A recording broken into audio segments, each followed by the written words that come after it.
Hello po, online world. Ayan. Alis na po si tatay, mga ngalakal.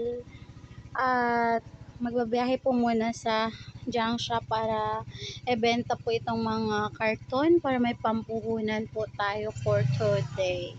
So, maraming salamat po sa mga nagbebenta po sa amin ng karton at meron po kaming pambiling ulam at bigas sa araw-araw.